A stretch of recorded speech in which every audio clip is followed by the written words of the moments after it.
Welcome back to Blue Line Patriot, guys. Today we're going to be doing an unboxing of a Glock 43X. So it's going to be a pretty quick unboxing of a 43X. There's plenty of videos out there. I know I'm not the first. I'm not ahead of the curve at all. I'm years behind.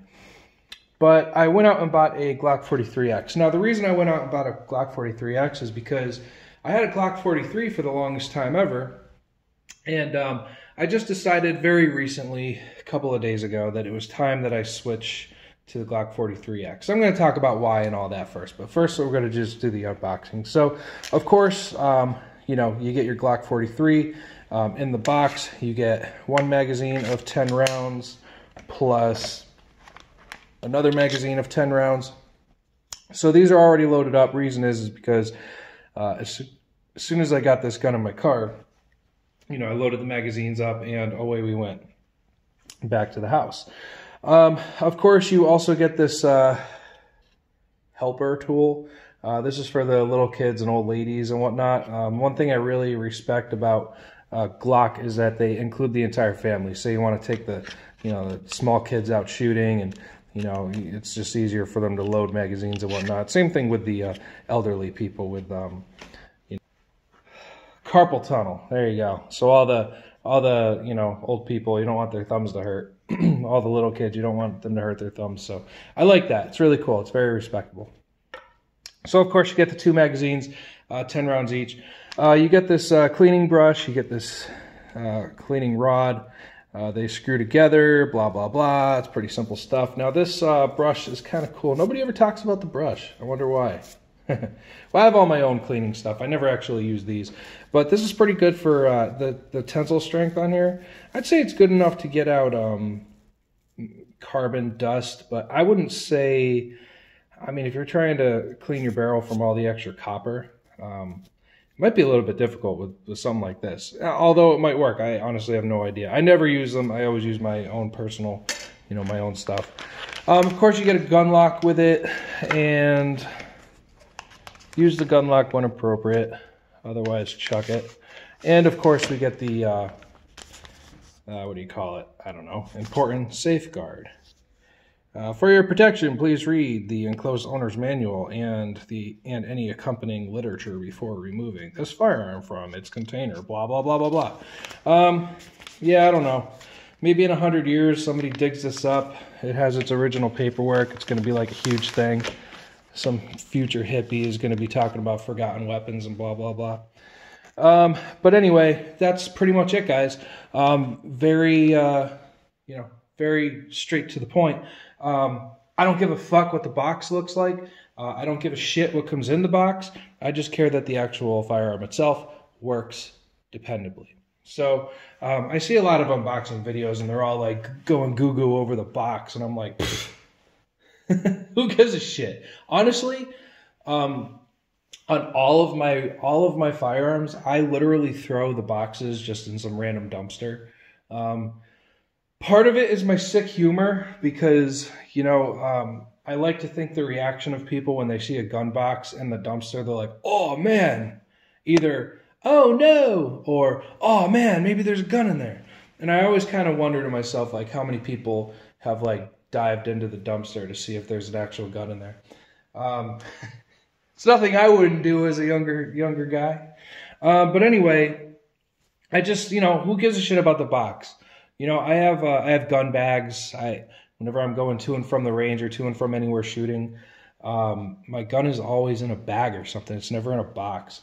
So I don't have any room for boxes other than like, oh, I have a bunch of space that I want to waste. I'll just throw all my boxes there. Like, it's one thing if you have like one or two rifles, one or two guns, but I have a bunch, and I just don't have the space for all those boxes. So maybe, but I'm gonna say I don't have any. I might have one rifle box. If I do, it's a cardboard box, and I'm just waiting to toss it. But if I don't, I already tossed it and forgot about it. But otherwise, guys, boxes, I don't care about boxes. That's enough about boxes, right? So Glock 43X, that's everything that comes in the box, whatever. So why did I make the switch? I carried a Glock 43 for 2.5 years, at least 2.5 years. And You know, it was my off-duty carry. Whenever I was not at work, it was my EDC. It's a gun I carried every single day while I'm not on duty. And, you know, it was a great gun. It was actually the same size as this. So I had a, you know, on the Glock 43s, the, what do you call it? The frame comes down to about right here.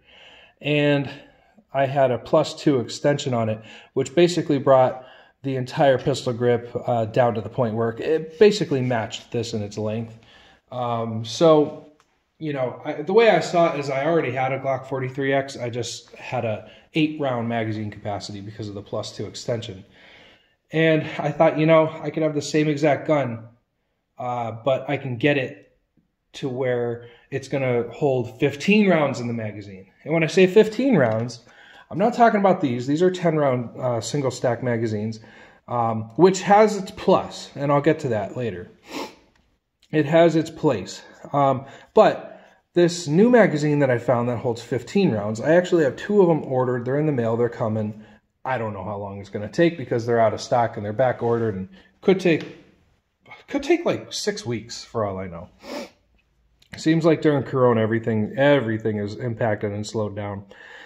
But, so anyway, guys, the magazine that I'm talking about is basically the same exact size as this one, but instead of holding 10 rounds, it holds 15 rounds. The cool thing about that, you know, you might look at this magazine and wonder how the hell, I'm trying to get it to focus, you know, how the hell is that magazine, if that magazine can only hold 10 rounds, how are you squeezing 15 rounds into it? Well, the magic is in its design. If you look real closely here, you could see there's little steel feed lips right there underneath the plastic. You could see it shining. It's touching the actual bullet casing, and you can see in the back here too. I'm trying to get the light on it. You can see in the back here, you know, it's shining. You can see back, you know, back down here.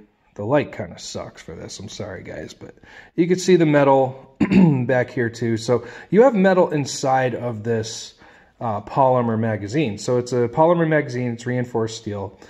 And the problem is when you have, you know, metal in here going all the way down. I don't know if it goes down on the sides and in the front. I have no idea. The only way to find out, I guess you can, you know, search it online or whatever. I was thinking about just scraping into here with something sharp and seeing if I hit metal or not. But anyway, I guess I'll let somebody tell me, or maybe I'll look into it in the future. But anyway, guys, the main point in this is that there's a lot of steel inside of this polymer here, and that takes up a lot of space inside of the magazine. So basically what these, what Shield Arms is doing is they're making the exact magazine, but they're making it out of steel. So instead of having like a layer of steel and a layer of polymer, what they're doing is just making the entire thing out of steel so that we don't have these layers, so that basically on the inside there's more space because there's less material on the walls. The walls are thinner, so less space on the inside, a solid steel magazine. And what the free up of space inside there does is it allows more area for these rounds because the walls are wider. 10 rounds is going to, like, you know, be about here-ish. And then that leaves space for another 5 rounds. So basically, long story short, is that there's more space inside of the magazine because it's all steel and not steel and polymer. So I thought, you know, I could take literally the same exact gun, just about, because of the +2 magazine extension. It literally was the same size as Glock 43X. So I was like, you know what? I can get the same gun, and instead of being limited to 8 rounds, now I can have the same gun and have 15 rounds. And if I wanted to, like, fully double my load, then I could get 15 rounds in the magazine. I can get 1 round in the chamber. So that would, you know, bring it to 16. So 8 times 2 is 16. That's how I get 16, right? So when I was carrying my Glock 43 around, I had 2 magazines. I had one in the gun, 8 rounds. I had an extra, you know, tiny little magazine with another 8 rounds in my pocket. So that would bring me to a total of 16 rounds, unless I carried 1 in the chamber plus an 8-round magazine.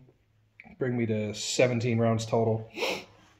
So 17 rounds total for that, for that. And I was like, you know what, for the size, for what it is, pretty good pistol, right?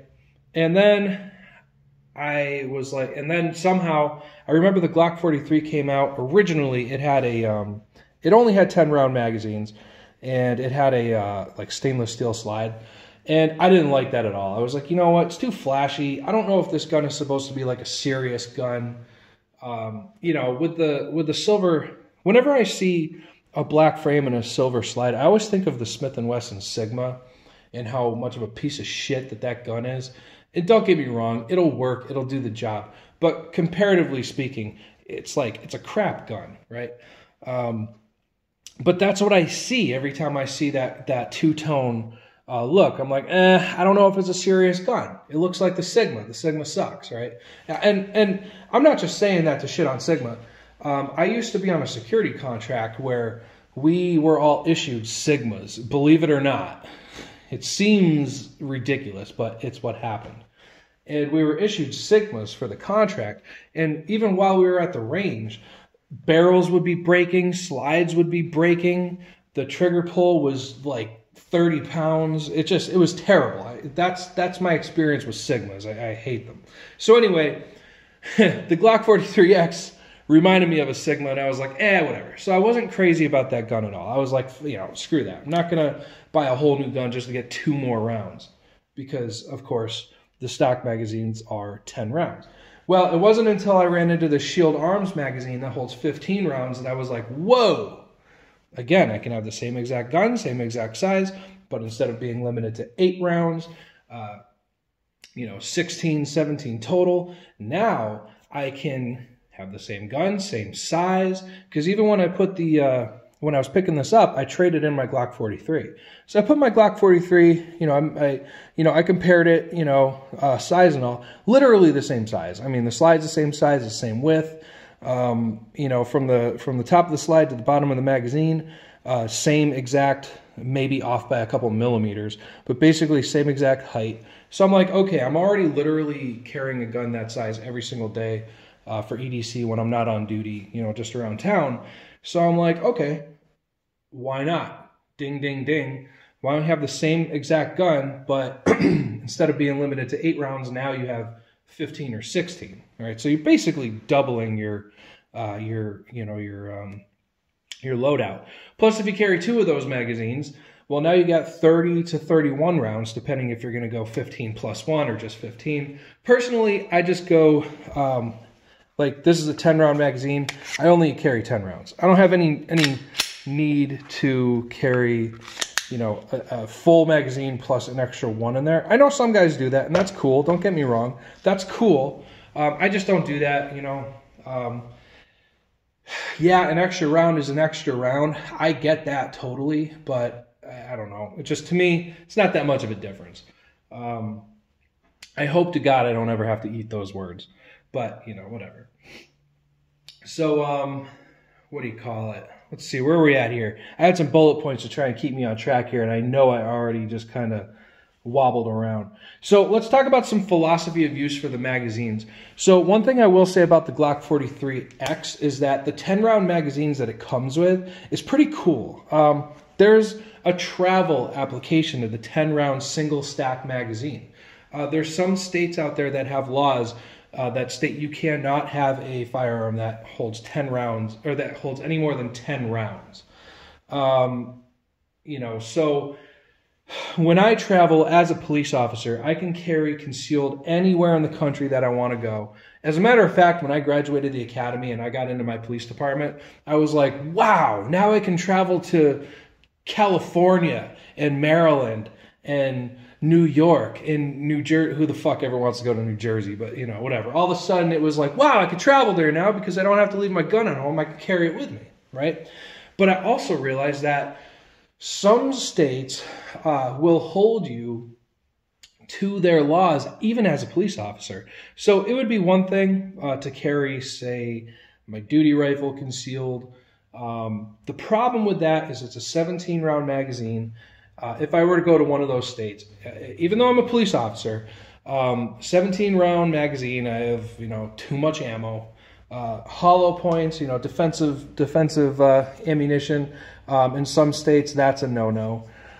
So if you're not an actual police officer in that state, or if you're, you know, maybe not performing any official law enforcement capacity in that state or whatever, you're still subject to the civilian laws, but you can conceal carry, and that's called Home Rule Bill 218, where as long as you're a certified police officer anywhere, whether you're with DOD, military police, civilian police, city, local, you know, whatever, state, county, I think corrections officers and constables are all into that. It's the LEOSA thing.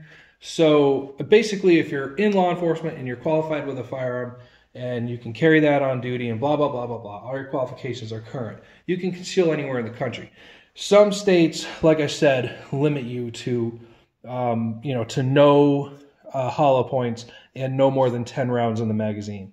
So for travel, in my capacity, these magazines will still be good for travel because they're 10-round magazines, and I could swap out the ammunition from what they are, what I have in them now, to like Hornady critical defense ammunition. That's I think they're what do they call it? I don't want to call them soft points because I don't think they're not really soft points. You guys know what I'm talking about, whatever. They have that little plastic cap in them, whatever. They still expand and blah, blah, blah. But they're technically not hollow points. So that's kind of cool there.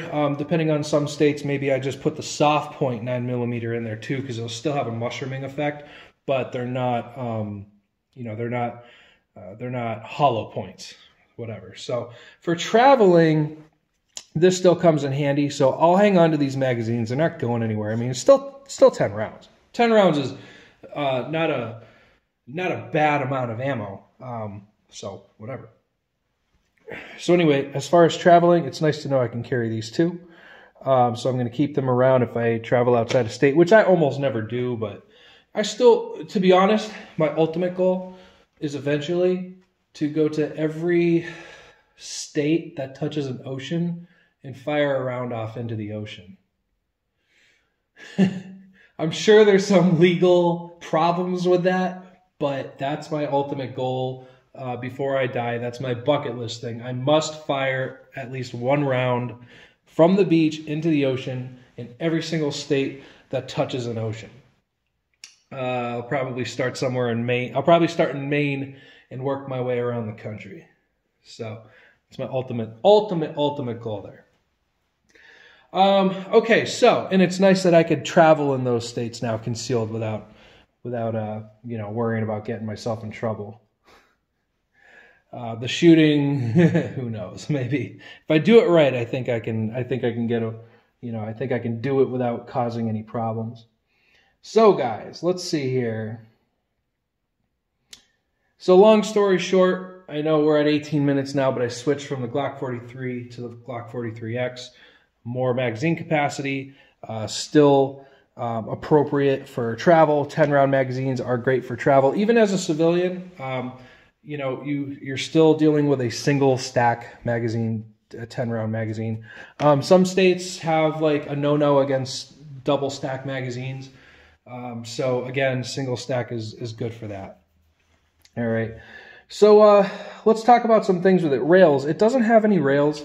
You know, and that's not a big deal. There are rail conversions. There's you know, there's things out there that I've seen that clip onto the trigger guard, and you know, now you have rails or whatever. There's some things that don't give you rails, but they'll give you the accessory. Like I think Crimson Trace makes one. I forget who makes it. They're all over the place though. You just search them, you'll find them. So you could still put lasers and lights on here. You just have to look around. The sights I'm actually going to be changing out. I mean, almost all Glocks come with these, you know, these standard sights. I'm not a big fan of these sights, to be honest, because whenever I'm applying equal height, equal sight, equal light to these sights, I'm losing like most of my front circle. like the bottom of my circle like disappears when I'm lining these sights up. It's weird because when I do it in the camera, it's not doing it. But when I do it in real life, if I'm applying equal sight, equal light, I'm losing like the bottom 1/5 of my circle, of my front dot here. So I'm going to be changing those out to some, to some tritium night sights, whatever. And of course, I want that peak on here, where my thumb is here. I don't like the slanted ones. I like the ones with a ridge. And that's basically so you can manipulate it one-handed, if need be. But whatever. There's plenty of videos about that. Not a big fan of, what are they called? Those XS big sights. I freaking hate those. I had those on an old gun of mine. And don't get me wrong, they're great for like up close and personal. They're great for, immediate self-defense. They're great for like things that are close. But if you're trying to be surgical with them, it's a little bit more difficult. So I prefer the 3-dot sights over those XS big dots. Let's see here. I like how there's a chamber indicator here, so you don't necessarily have to press check it ever.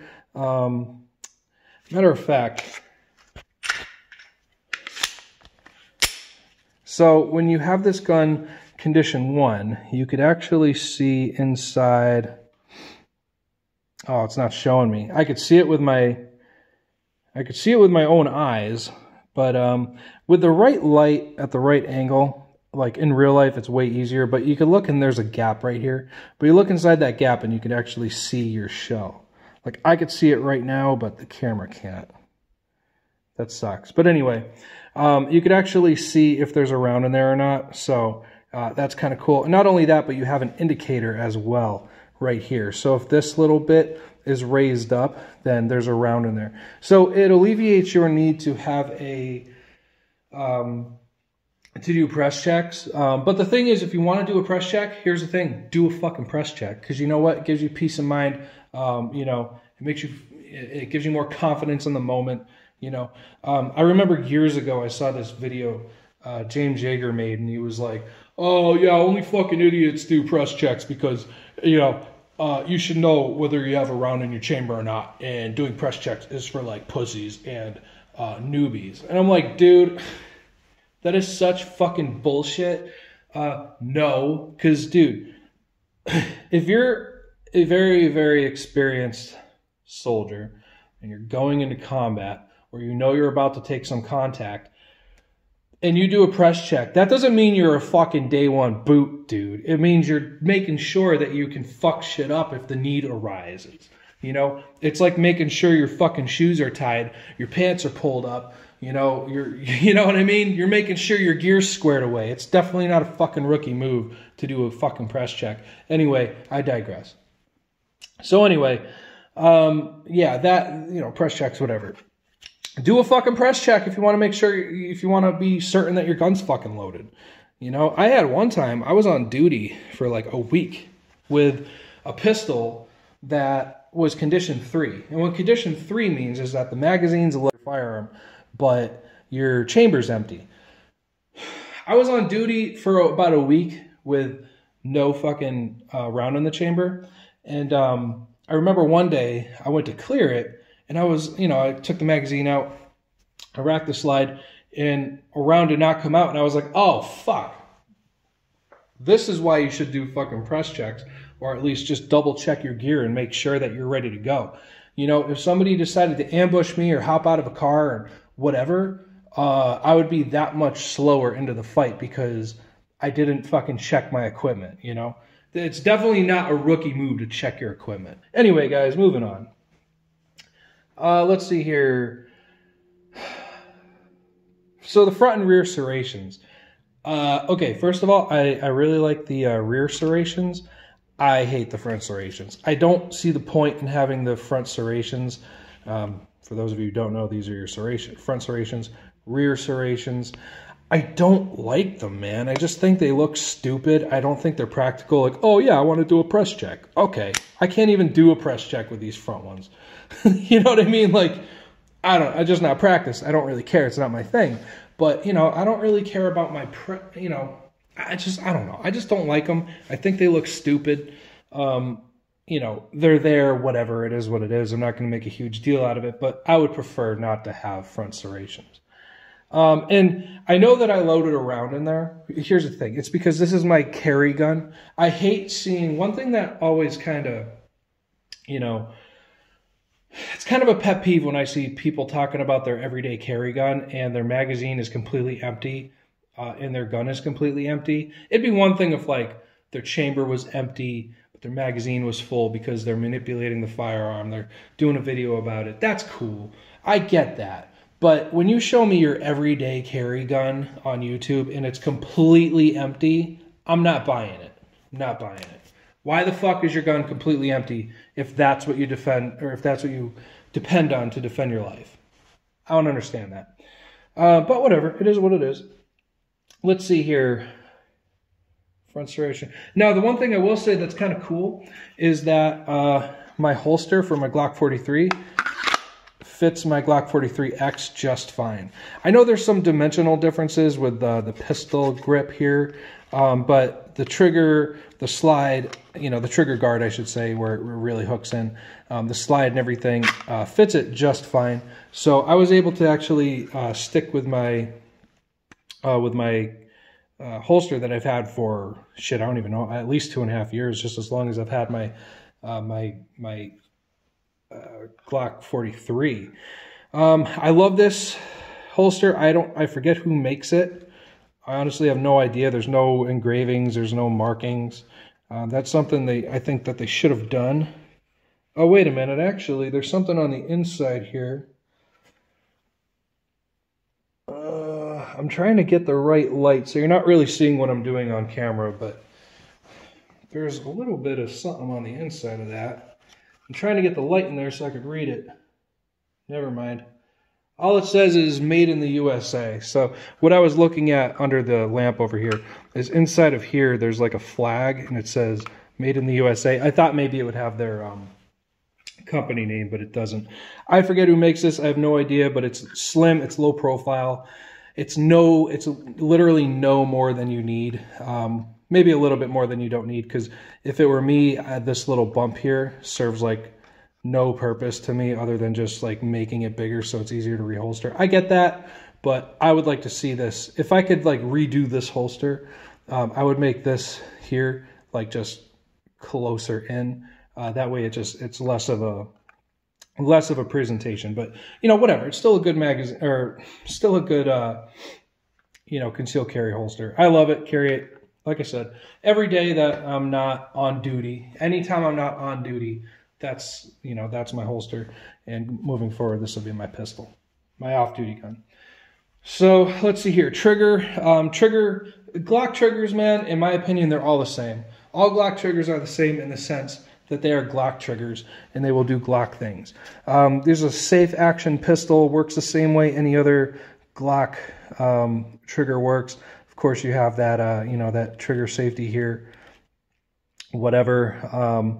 There's nothing really special about a Glock trigger. Some are, I guess, better than others, or so I've heard. I've experienced this with a police trade-in Glock 17 that I had for a little while. That was like, I'm pretty sure it was an academy gun where just all it did is get shot and shot and shot and shot and shot. And then it got traded in. So it was pretty well broken in. The trigger on that was actually kind of nice. But, you know, a brand new Glock trigger, it's going to be a Glock trigger. It's nothing special. You can shoot it just fine if you train. Let's see here. I'm not doing anything to change out the actual trigger on it. Let's see here. Slide lock, slide release, whatever you want to call it. I call it a slide lock because I do not ever use this to release my slide. If I'm going to lock the slide back, naturally I grab the slide, pull it back, I push this up, locks the slide back. I never push this to release the slide, ever. I never deal with it. Number one, this is very low profile anyway, so this is more of a fine motor skill. Under stress, you know, in shooting situations, high stress, things are going a million miles a minute. Sometimes things slow down. You know, when shit's going fucking crazy, you're going to lose a lot of your dexterity meaning you're going to lose your ability to do fine motor skills. Maybe not all of them, but some of them, and sometimes that leads to pressing your slide release here. It's very low profile, so it's hard to get a grasp on if you're dependent on that. What I do when I reload is I slap that magazine in there and I come from over the top and load that in all of my drills. Now, sometimes, like say, I think I even just did it on camera. If I'm doing like some sort of administrative bullshit in my house, everything's calm, I'll put my magazine in, I'll press this to release the slide, but that's not my primary use. If I'm doing reloads on the range during drills, I train to that when if I'm ever in a shooting and I do have to reload, I'm not dealing with this at all. I'm just going straight to the gross motor skills of grabbing that slide and pulling it back and, releasing the slide that way. All right. Fine motor skills, like I said, go out the window when shit gets real. Unless you experience that all the time, very commonly, you're not going to be very good in that moment because, again, it's something that you got to train for. You cannot create that kind of stress in a training environment. It's almost impossible. You can get super close to it, but you still know it's training.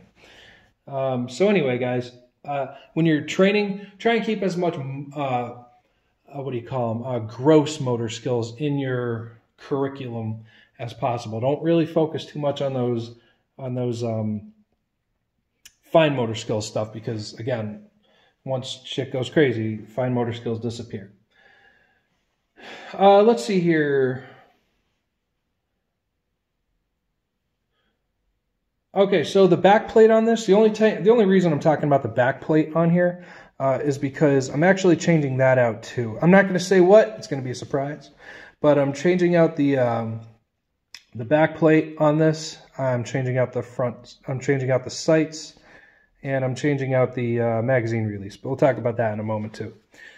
So the back slide there, whatever back, that's going to be changed out. Now you don't really have any option to do anything with the back strap. It doesn't come with any, grip changers, grip size changers, whatever, grip adjustments. It is what it is. It does have this little, this pin in here, but there's no indentions in here, or, hook or anything to get a grip adjuster back strap, in there. So no back straps, no adjustment, whatever. It's just the pistol. The grip is what it is. So yeah, guys, basically that's all I got for this video here. I had bullet points. I touched on every one of them. But the biggest thing is that the Glock 43X is the same exact size as my Glock 43 with the +2 extension on there. And I went from having 8 rounds to having 10 rounds when I get my new magazines from, what are they called? Shield Arms. Then I'll have 15 rounds +1 if I happen to put one in the chamber and have a fully loaded magazine. So I basically went from 8 rounds to 15 rounds. To me, that's pretty good. Plus same size pistol. So I just need to swap a couple parts out to kind of get it back to where my Glock 43 was aesthetically. And then at that point, I'm pretty much golden. So maybe in a week or two, I'll have this pistol exactly where I need it, aesthetically speaking. And then I got to get qualified on the range. So, it's my official off-duty gun that I'm, certified with. And after that, man, I can go anywhere in the country with this concealed and, awesome. Sounds good, right? But anyway, guys, that's all I have for you today. Stay safe, stay smart, and I'll talk to you all next time. Blue Line Patriot, signing out.